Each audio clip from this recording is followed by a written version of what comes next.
My wife, Diana, is a long-legged, green-eyed blonde. I am a more modest-looking, tall, blue-eyed, brown-haired man with a scar from a mine fragment on my left cheek.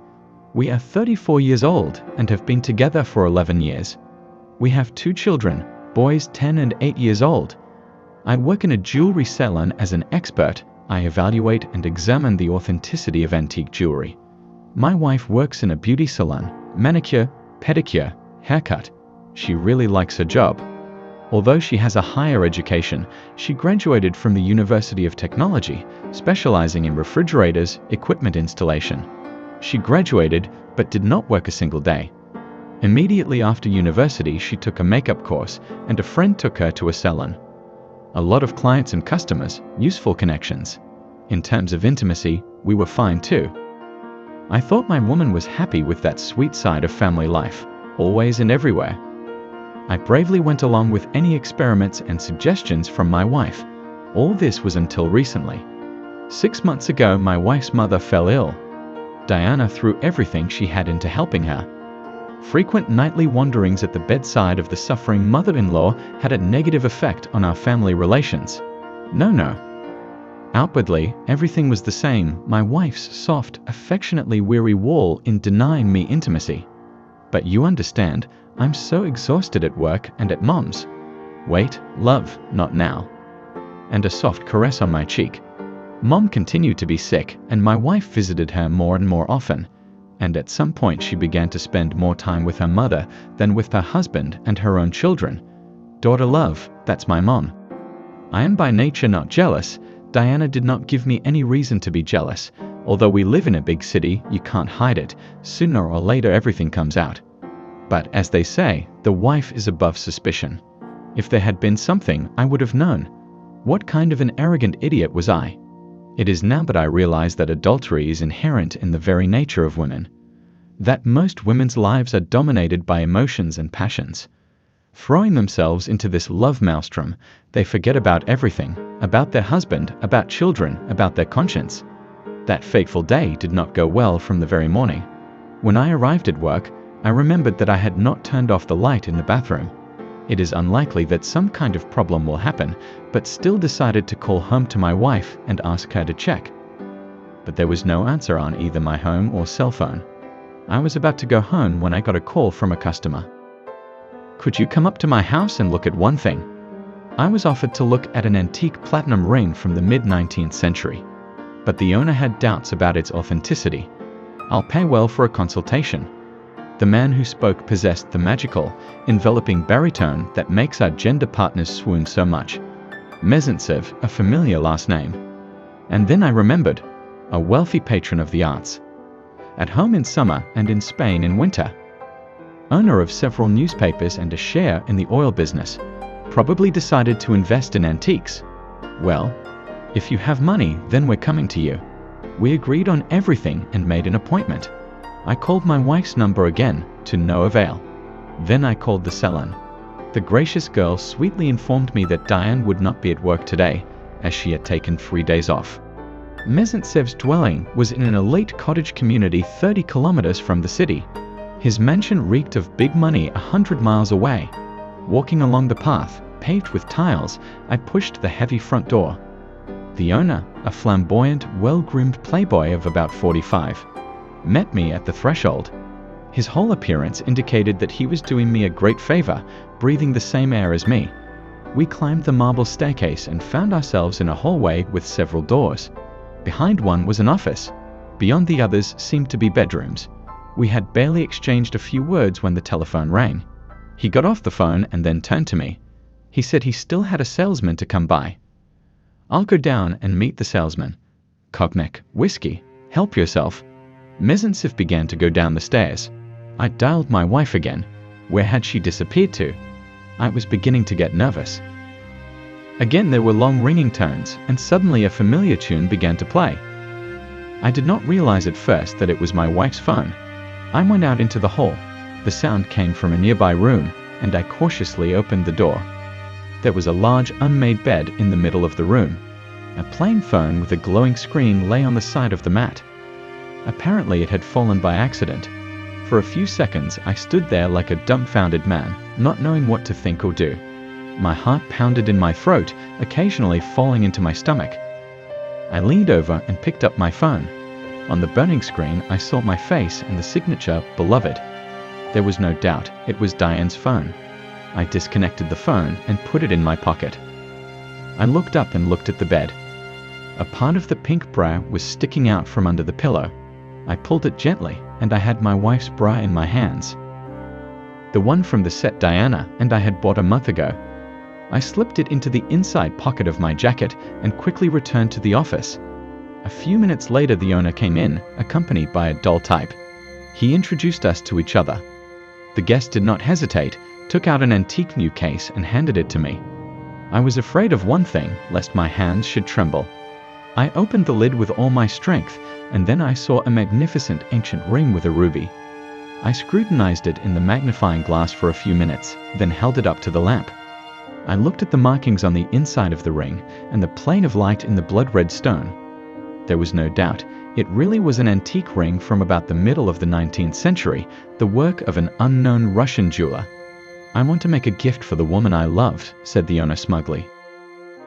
I silently wrote a report, gave it to Mezentsev, got my fee, and quickly retreated. I couldn't bear to be in this house. I wondered if Mezentsev knew that I was the husband of his mistress. That my Diana was his mistress, I had no doubt. God, what an effort it cost me to pretend calm. How I wanted to hit that pampered face. Bligo army skills had not yet forgotten. I sat in the car for a long time and couldn't move. So that's whose bed Diana had spent her evenings and nights at for the last 6 months. And my mother-in-law had diligently covered up her daughter's antics. For a moment I felt desperate. But why was she doing this to me? Why? If I could, I would.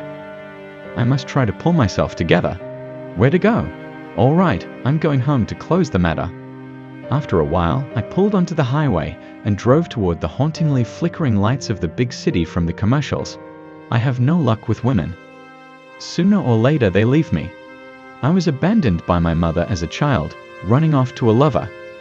Apparently, there was no place in her happy future for me. And now my wife, after 11 years of marriage, decided to change her life drastically, to start from scratch, so to speak. What is it about me that makes women not stay near me for a long time? My father never married again after my mother left. He loved me and was very afraid that my stepmother would not be able to replace my mother. No woman needs other people's children. And in general, a woman doesn't owe anyone anything. It is a man's duty to raise and support other people's children. That's how we lived. 2 men, abandoned by the woman they once loved, and then my father died, and I moved in with my grandparents. An orphan with a living mother. Women often rebuke men for being too cruel. Nonsense. A woman will stop at nothing in her pursuit of personal happiness.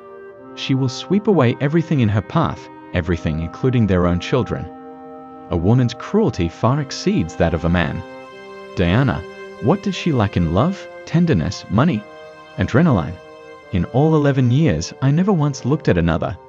Maybe she shouldn't have taken my love as a weakness. Assured herself I wasn't going anywhere. Maybe Diana never loved me. It's not like that. All these years we lived soul to soul. I'd have sensed falsity. I'd have felt it in my heart. I hadn't noticed any signs of my wife's infidelity until today. Everything was exactly as it had always been. It was this circumstance that tore at my heart the most. Stupid jerk. Diana had been cheating for 6 months. Self-indulgent roles in someone else's bed, pretending that everything was fine with us. Morning monologues, taking care of the kids, taking care of me. And everything ended up being a lie. I was reminded of the words of an emancipated and lady I know. A husband is a potential enemy. Do they really think that? And behave accordingly, as in bed with the enemy? The outcome for me was clear. I caught myself thinking that I didn't like associating with Diana. There was even a feeling of squeamishness, treasonous. The woman looks like an ashtray. It's like pure fiction. But you'd think someone was putting out their cigarette butts in it. And also, in the background of what had happened, I was a little too calm. Maybe later I would finally realize the horror of what had happened. In the meantime, I was in a kind of stupor. It was as if it wasn't happening to me, and I was just observing everything from the sidelines. When I got home, Diana wasn't there yet. I went into the kitchen, took a bottle of cognac out of the cabinet, and put it on the table. He took his time drinking. I decided to explain myself to my wife sober. Diana showed up after midnight. "Hello, darling." Mom, as usual, had health problems. I had to go to help. I wanted to call, but I lost my phone somewhere. I must have left it at my mom's place. Diana went about her usual routine, taking off her coat and boots in the hallway. Walking into the kitchen, she poked me on the cheek with what? "Oh, cognac. Will you pour me one? I'm so tired from the day. It's unbelievable." Of course, not every man can take it. This is such a burden. Work, children, husband, lover. I looked at Diane in silence. I wondered how she would get out of this situation. Would she admit adultery or play dumb to the end? My wife almost ran to the bathroom. It was clear that she had not been to her mother's house today. Strange, doesn't her lover have a bathroom? Was it a fetish or something? Or is it better to wash off your sins at home? Diana was saying something, but the noise of the water drowned out the words. Yeah, I didn't really care what she said anymore. I cared what I had to say. My wife came into the kitchen in a bathrobe, over her bare body and with a towel over her head. Smiling, I splashed some cognac into the glass. It even seemed for a moment that nothing had happened. Such an ordinary evening out of 1,000 like this, but only for a moment. "Diane, sit down, we need to talk." I tried my best to hold myself together. Have you noticed that conversations about cheating always start the same way? We need to talk. It doesn't matter who initiated it, husband or wife. The important thing is that it's time to explain ourselves. Diane looked at me surprised, but left the frying pan alone. "Shall we reschedule for tomorrow?" Somewhat tentatively she said and turned her gaze. I could tell she was guessing the subject and was trying to stall, but I was adamant. I asked if she had someone, to which my wife made a surprised face and began to huff. "Do you have a lover? How long have you been cheating on me?" I tried my best to speak calmly. My wife's indignation seemed to have no end in sight. She began to say that she had never thought of anyone but me. She was an insulted innocence herself. Good for you, she's got a good grip on the punch. Not a muscle in her face flinched. "Diana, don't break the comedy. I know everything, how much, with whom, and even where. By the way, you didn't find a phone number. Why don't we call Mother?" My wife was silent, gathering her thoughts. It's too bad to be so absent-minded. I put her phone on the kitchen table. I could see Diane's pupils dilate. She clamped her mouth shut with the palm of her hand. "Where did you get it?" Barely audible, she whispered. "I found it in your lover's bedroom, at Mezensev's." I mocked her openly. She began to make excuses. "Did you get it wrong?" "Yes, I was at his house, but it was for work. I was giving him a manicure." Diane was ready to burst into tears. So she knew exactly who she was talking about. In the bedroom, in his bed. Granted. And with her breasts, she must have been massaging him. Diana was already screaming back. She must have recovered from the surprise by now. I silently put the pink muggy bra on the table. Diane was silent, thinking of an excuse. I was hot. I changed into my robe and took off my bra at the same time. You know how your breasts sweat, especially in a bra. You men don't understand that. I laughed outright, though I wasn't laughing at all. Diana flinched as if she'd been struck. Apparently, she realized that the excuse wasn't working. "I love only you. I don't need anyone else. I don't know what you have in mind, but I'm telling the truth. We have 2 children. What lover? What treason?" Diana fell to her knees in front of me. Diana was already sobbing in her voice. She didn't hold back her emotions. She grabbed my palm and began to kiss it. Tears streamed down her cheeks, and there was so much love and tenderness in her voice that it was impossible not to forgive her. What can I say? Tears are heavy artillery. We men are emotionally weaker than women. I wanted to hug Diane, kiss her beloved eyes, stroke her hair, reassure her. Really, what treason? She was just at work. So what if she dropped her phone? It's no big deal. Not to mention the bra. What's the big deal? I mean, she's so honest with me. Yes, I would have forgiven if it were not well known to me an antique platinum ring with a blood-red ruby instead of a wedding ring on the ring finger of her right hand.